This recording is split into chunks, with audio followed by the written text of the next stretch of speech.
Hi everyone, it's Dove here coming to you from my garage again, and today I thought I would do a proper review video of my portable fridge here, and this is the 48 quart Ausranvik model, and I've actually done a few videos with it using it in conjunction with my Energy Apex solar generator, and I'll talk about those in a minute.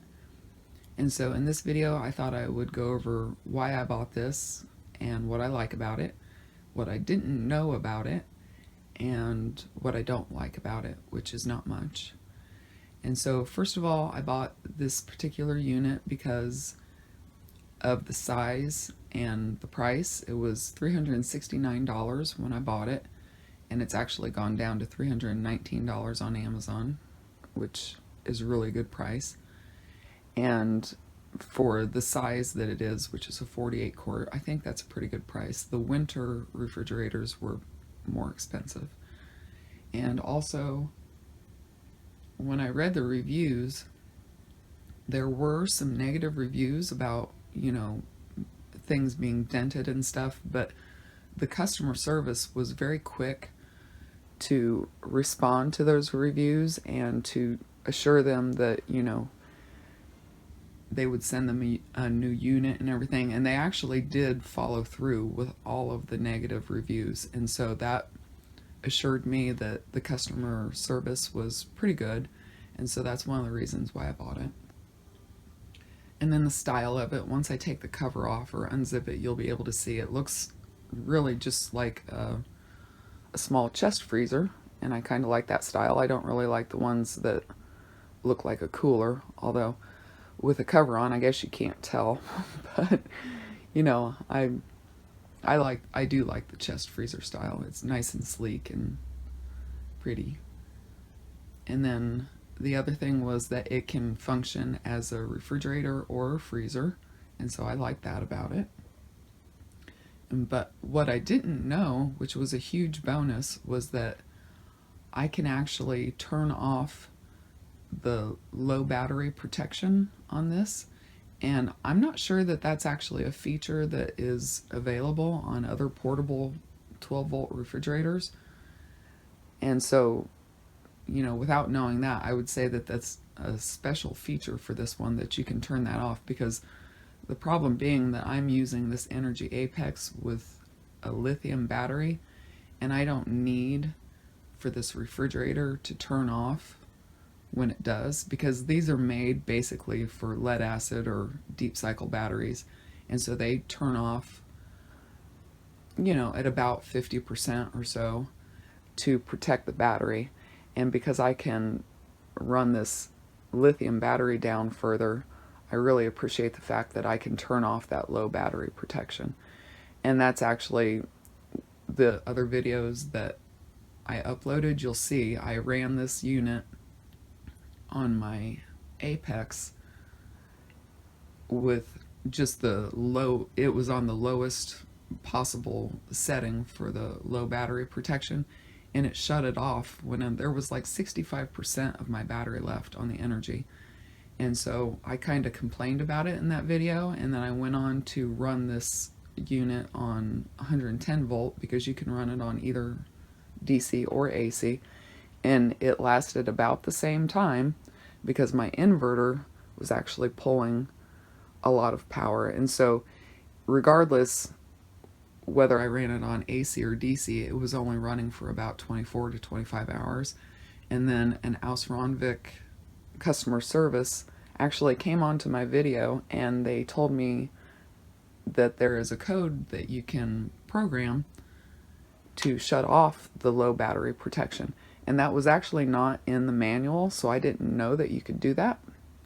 And so I really appreciate that their customer service was so responsive, and they actually came onto my video and told me how to turn that off.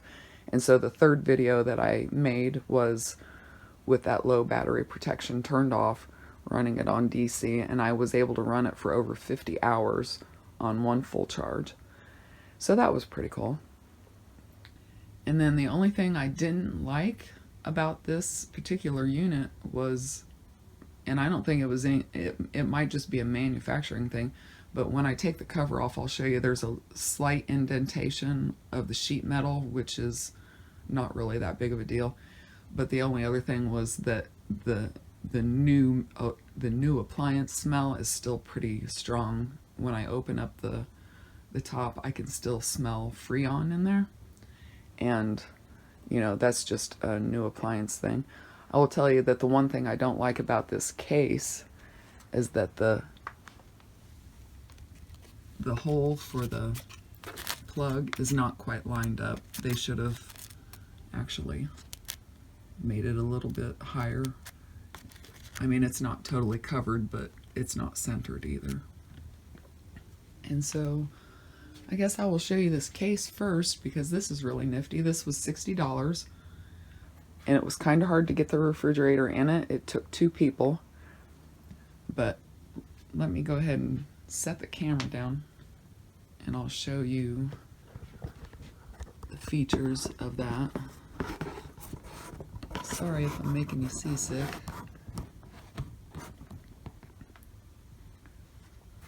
Alright, so the front of it has this Velcro closure, and then the zipper goes all the way around like that. Well, I guess I should tell you about this. There's 2 pockets in the front, and that's where I keep the cords. It runs on DC or on AC. The AC has an adapter unit, of course, and that's the DC plug. These are nice and long cords, and they fit really well inside this pocket. And then in the other pocket, I've just got the manual and my little thermometer that I put in there to gauge the temperature. And there's a lot more room in there. I can actually fit a lot more stuff in there. And then here you can obviously see they've put this mesh over the vent, and there's vents on 3 sides of this, and they've put mesh protectors over all of them so it can breathe very easily. But then the zippers go all the way around and down.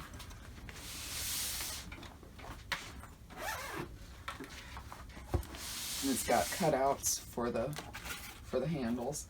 Oh, and the top is a clear plastic. I'll show you that in a minute, I guess.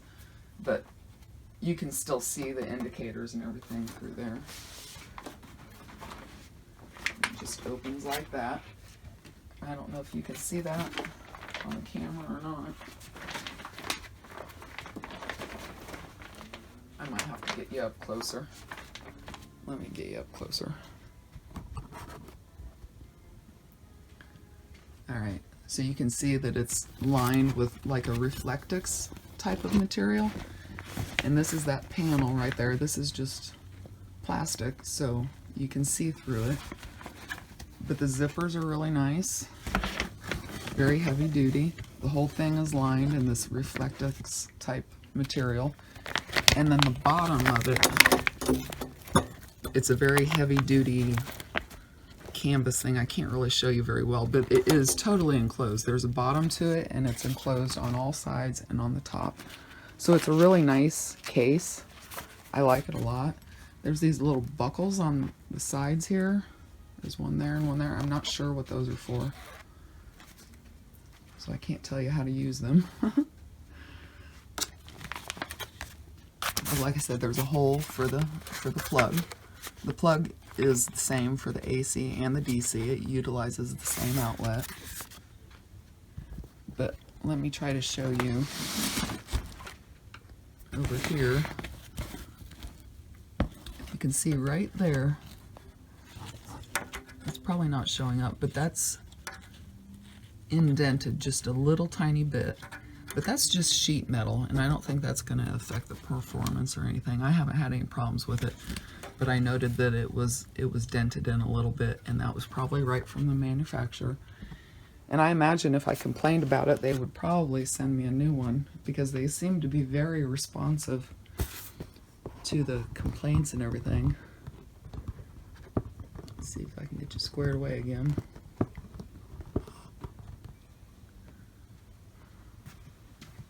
Alright, Alright, so let me zip him back up. Like I said, it took me 2 people. It took help to get this cover on there.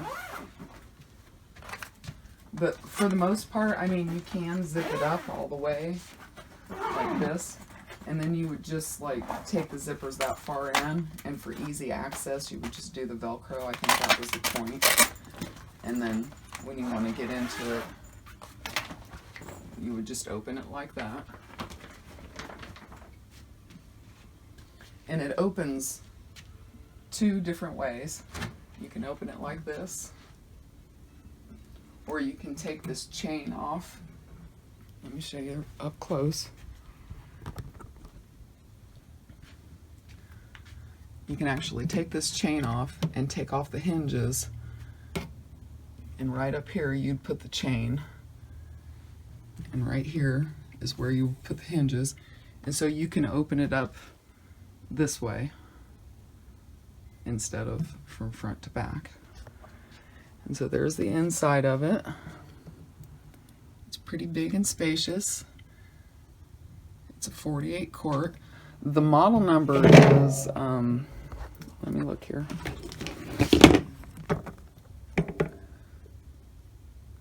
Focus, okay. APR 50B. And so I'm not quite sure why they call it a 48 quart and then they've got a model number of 50. I think what the problem is, or what the issue is the compressor right here probably takes up 2 quarts, and so in reality this is a 48 quart, but maybe without the compressor it would be a 50 quart, possibly. And so it comes with this basket, and I'll probably use that. And that's an inside light. When it's plugged in and you open the lid, that light comes on. It's pretty bright. And I like it. It's very nice. There's no latch on it, but it seems to be a pretty good seal. Like, I don't know if there's any kind of magnetic in there or anything, but I'm pushing up. Yeah, there it goes. I'm not sure if it would pop open when I was going down the road or not, but having the cover closed over it will probably help keep that down quite a bit. And in normal everyday function, I wouldn't want to have that closed. And so you can see the display through that little plastic panel. And it's pretty loud, the Velcro is. Alright, and so the dimensions, let me get my notes out here, for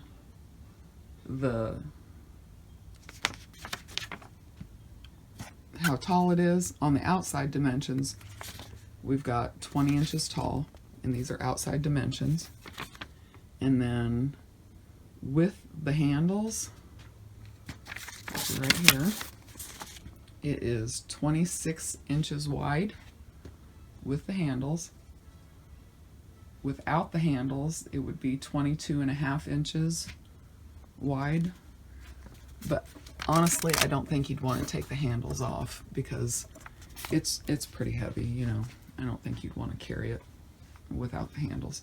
So with the handles, it's 26 inches wide, and then it is 14 inches deep from front to back, and those are all outside dimensions. And then for the inside dimensions, open it and show you. From the bottom to the top here is 15 inches. And then over here where the compressor is, from there to the top is about 8 inches. And then on the inside, the width from here to here is about 17.5 inches. And the depth from the front to the back is about 11 inches. And then, oh yeah, the width down here from the compressor over to that side, I have it at 13 inches. So those are the inside and outside dimensions. So next I will probably put this guy over by my bookcase, and I'm going to plug it into my Energy Apex again, and then I will show you the display and show you how that functions and everything, and then I'm going to put some food in there and see if everything I need will fit in there. Okay? See you then. Alright, so I have moved my refrigerator over here to the other side of the room by my bookshelf, and I have plugged it into my Energy Apex using the DC cord here. So I will go ahead and turn this on to DC power. I'm not sure, that's probably not focusing very well, but my Apex is at 100%. And I've already turned this on before, and so it should already have my settings. It should be remembering my settings. And it is. So right now, we're at 62 degrees. That's the actual temperature, I think. I'm not quite sure if my thermometer is off or if the thermometer on this is off, but this says 64 in there. And there's the light that I told you about. And so in the manual, it will tell you how to turn it from eco mode to max. Max is, you know, fast cooling.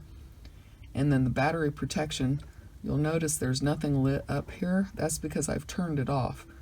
When you first get the refrigerator, it will be on high, and then you can toggle it from high to medium to low. And what they don't tell you in the manual is that you can actually turn that off. And so when you first connect it, this is the manual, the compressor will not turn on for the first 3 minutes. And so during that time, you can go ahead and change all the settings and everything. The factory default is max fast cooling, and I turned it to eco. I didn't really find it to be that much of a difference. And then you can press the up or down button to set your desired temperature. And see, the first time I tried this, I set it at 40. And so this time, for real life, I think I want it closer to 37. And so you just keep pushing the button until it reaches your temperature, and then when you stop, it'll, you know, target it. So it's still reading 64 in there. And from my previous videos, which you can go and see, it really only takes about half an hour for this thing to cool down. It's not very long at all. And so I'll close that, and I'll give it about a half an hour for it to cool down. But here again are the instructions. And if you press the set button and the up and down at the same time, that's how you toggle back and forth between the high, medium, and low. And over here is where you can get into all these different settings. I'm not sure that this is even available in the other refrigerators, even the high-priced ones, but you can calibrate the temperature, lower range, the upper range. You can tell it when to turn the compressor on and off. You can tell it how long to wait before the compressor comes on. And I just heard the fan kick on, so pretty sure the compressor's finally kicked on. And then here, this was actually a problem before. They were setting it to Celsius and then shipping it out to the USA, and people were complaining. So now when you get one of these refrigerators, if you buy it from the United States, it's automatically set to Fahrenheit. And see, if you can see here, it stops at F4. And there's a secret code that I told you the customer service rep told me about. It's F5. And that's how you go in and you turn off the low battery protection. So to change any of these settings, you'd go up here and you long press the set button for 6 seconds, and the display here will start flashing, and it will say E1, and then you press the set button again to change it from E1 to E2 to E3. And so each time you press it, it will go from one code to the next. And then down here, you'd think it would stop at F4, but if you keep pressing the set button, you'll see that F5 shows up. And you have to work very quickly, because if you wait to press the up and down button, if you wait too long, it will just default back to where you're changing the temperature. So when you do this, you have to work very quickly. So you long press the set button for 6 seconds, and then you keep pressing it to toggle through all these different codes. And then when you get to F5, you need to immediately press the up or down button, and you'll see the display changing. See, it's already down to 51. It's working really quick. So it will be on high, and then when you toggle it, it will go to medium and then to low. And if you keep pressing it, all of these indicators will shut off. Like you see it here, there's nothing there. When you first get this, it will either say high, medium, or low. And so you know when there's nothing there that the low battery protection is totally off. So that's how you turn that off. Like I said, we're already down to 51 degrees, and it hasn't been very long.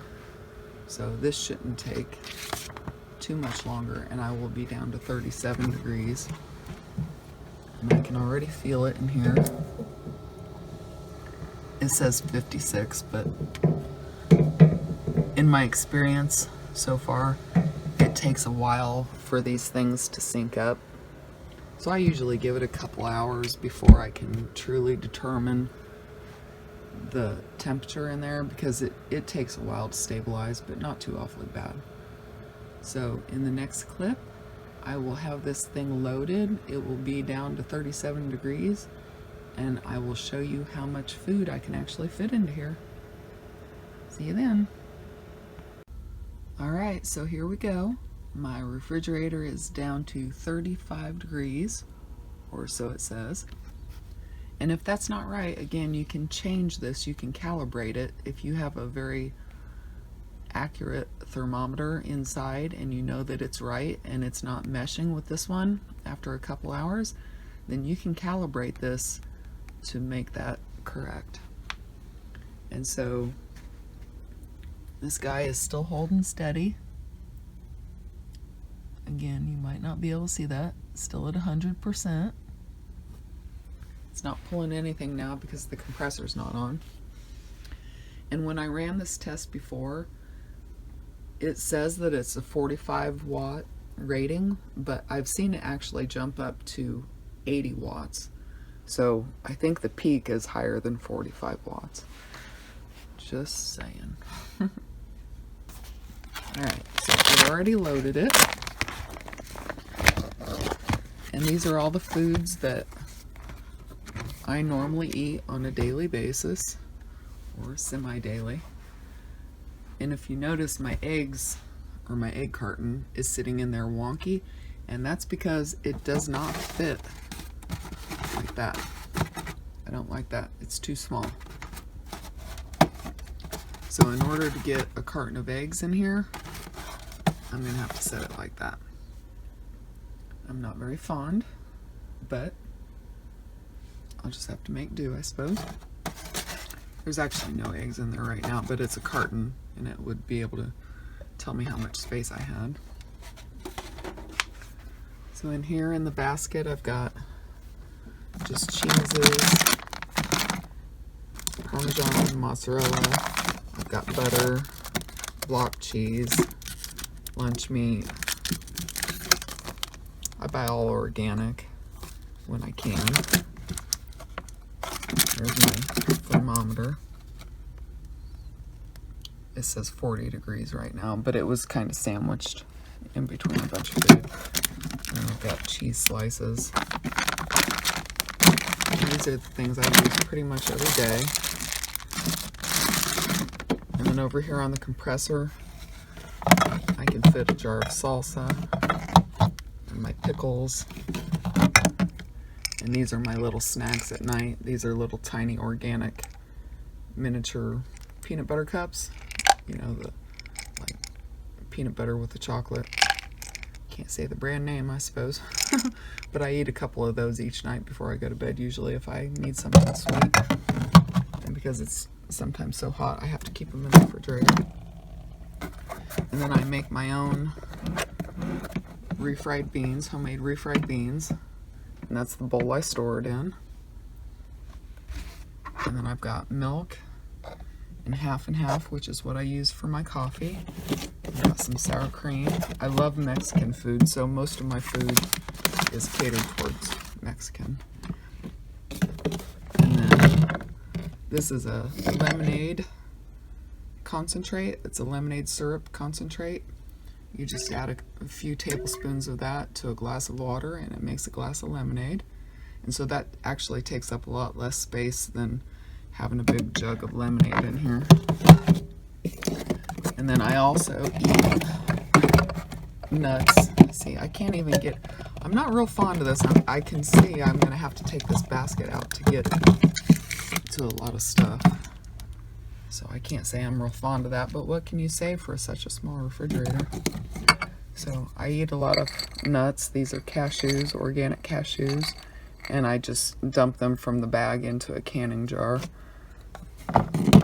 And then these are the beans that I pressure cooked. And so this is what they look like before I turn them into the refried beans. And so I can imagine that at any given time, I'm gonna have jars of pressure cooked beans, plus also, you know, a bowl of the refried beans that I have created from those pressure cooked beans. And then I just got some Greek yogurt down here, some butter, and mayonnaise, mustard, some jam for some English muffins, and this is my cooking butter. The butter that I use for my English muffins is that spreadable stuff. And so you can see I've still got a little bit more room down there. I can fit more stuff. I could probably put my salsa and my pickles down there.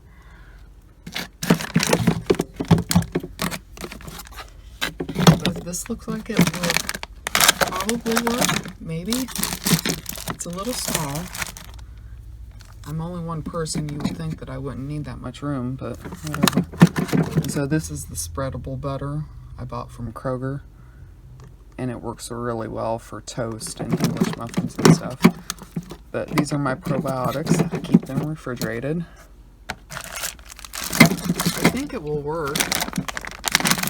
It's a little awkward because you have all this space, this dead space, but I'm sure I can fill it up with something.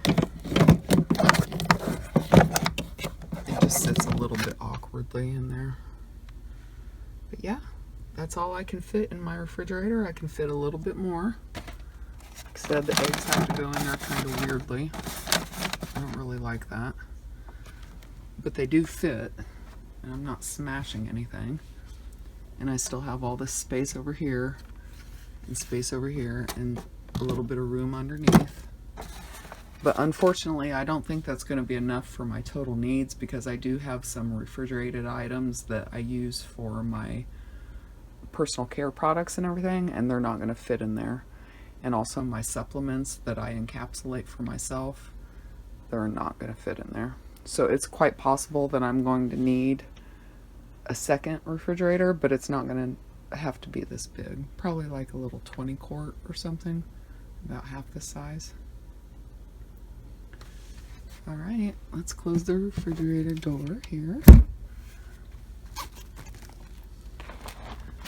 Put that back down. And again, if you wanted it totally insulated at all times, you would just pull this zipper and make sure it's all zipped up all the way around, and that would be the most efficient, obviously.